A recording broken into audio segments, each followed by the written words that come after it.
What's up guys, Mark here, and today I want to talk about portable, temporary, and emergency power supplies. So generators and battery packs. Before we get started, I want to thank you all again so much for continuing to support the channel and continuing to watch these videos. If you haven't subscribed yet, please consider subscribing. Click the red button down below or the watermark in the corner. When you do, make sure you tap the bell icon so you get a notification every time I put out a new video. So when we think of portable power, whether it's for emergency circumstances or otherwise, we generally think of two things: generators and batteries. With generators, we have gas, diesel, natural gas, propane, and they run the gamut on size. Certainly, interconnected whole home standby generators that come on automatically when the power goes out. Those are much more expensive than smaller portable generators. I have a small portable generator myself, much more affordable, but a little less convenient. There's a little bit more work involved. You have to change the oil, keep it topped off with fresh fuel, use it every once in a while to make sure that it's in working condition.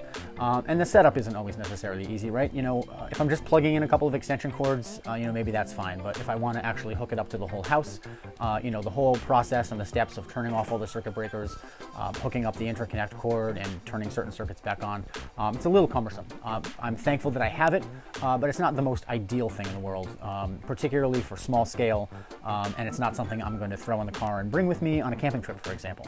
So other than that, we tend to think of battery power, right? And when we think of battery power and battery banks and power banks, we think of these things. Dime a dozen at the dollar store. USB ports, perfect for charging a phone, a camera, something like that, but not really good for much else. Now, recently there's actually a third sort of category entering the market that are going under the name battery generators. Now, they're not really generators in the classic sense because they're just really big battery banks. A generator is given a fuel supply and turned into electricity. These are basically just storing electricity. You can't refuel it or consistently fuel it the way that you would fuel a traditional generator powered by fossil fuel, for example. You can recharge it by plugging it in. You can recharge many of them with solar power too, but those are limited, and even those can be quite expensive. So the thing that distinguishes battery generators more than just their size and capacity alone is that they include a little bit more complex electronics, an inverter, which will turn the lower battery DC voltage into 120 volts AC, which we can use to plug things in.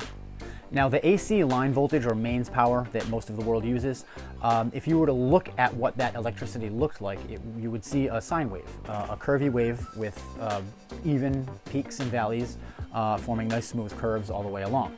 So the problem is that not all gas generators, mostly older gas generators and older and cheaper inverters, don't exactly produce the cleanest power. It can make dirty power, which just means that sine wave is not smooth.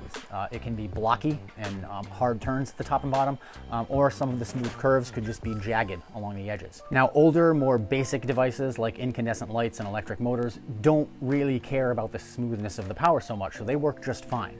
But a lot of modern electronics are extremely sensitive to the type of power they're getting. Fortunately, the power supplies that are built into a lot of the electronics we use these days are regulating power supplies that help smooth those inconsistencies out, or at least endure them so that the device itself doesn't get damaged. Today, it's relatively easy to get a mostly good quality, inexpensive inverter. So that kind of brings me to a couple of the products that I wanted to talk about today. No one company's products in specific. This is not a sponsored video. I will have some links down in the description to some examples of the products that I'm talking about, but absolutely, do your own searches and find something that suits you, not necessarily the examples that I provide. So the first thing I want to talk about is one of these, a car inverter. So it plugs into the DC power outlet of an automobile or a cigarette lighter, and it gives you in addition to a USB outlet, it gives you a 120 volt US power outlet. It's only good for up to 150 watts, so you can't plug a space heater or an air conditioner into this thing. But it's handy to have. I actually keep one in the glove compartment of my car and one in the junk drawer at the house. They're great for routine things when I'm away, and it can be good in a power outage too. Just to plug in something to charge, you can run an extension cord into the house if it helps you plug a couple of things in. The downside, of course, is that you've got to keep your car running, and you've got to keep your car outside in order to keep it charged. At that point, really, this is just an inverter attached to a a gas generator, right? Because your car is burning gas to produce the electricity that's keeping the battery charged, that's powering this inverter to power whatever you plug in. So, this has its uses, but it's limited, like I said. So USB power banks are great, right? Because they're cheap, but they've only got so much capacity. A good way to get around that is if you have cordless tools that were manufactured within the last several years, chances are good that there is an inverter and or USB charger accessory made to connect to that battery. So if you have cordless tools with these types of rechargeable batteries, you have a supply of power that's only limited by how many batteries you have and how charged they are. Now for myself, I chose the Greenworks battery, which goes in my yard equipment, like my leaf blower and string trimmer. And that's just because of size and capacity. This is the beefiest battery platform I have of the tools that I use right now. So I have an inverter that clips to that battery pack and gives me 2 USB outlets and a 120 volt North American plug. Now what's that good for? It's good for camping trips where I want to use power, whether it's to charge my phone or to plug something in. It's great when the power goes out at home, whether I want to charge my phone or plug something in. In fact, cable internet, I can even plug in my cable modem and router and keep Wi-Fi going for the devices that I'm able to keep charged. So it's just handy to have, and you're only limited by how many batteries you have for your tools. Now, even if they don't make a 120 volt inverter for your battery platform, chances are good that they do make a USB charging accessory for it. And again, like I said, I've included a number of those links down in the description, so check that out.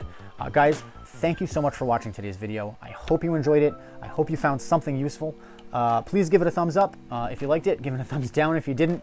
Tell me what you think down in the comments. Tell me what you guys use for battery backup, generator. What have you found works best for you? Whether it's for camping, whether it's for emergency power, and what are the devices that you find you most need to power in a power outage or when you're out in the middle of nowhere? Guys, that's it for now. We'll see you in the next one.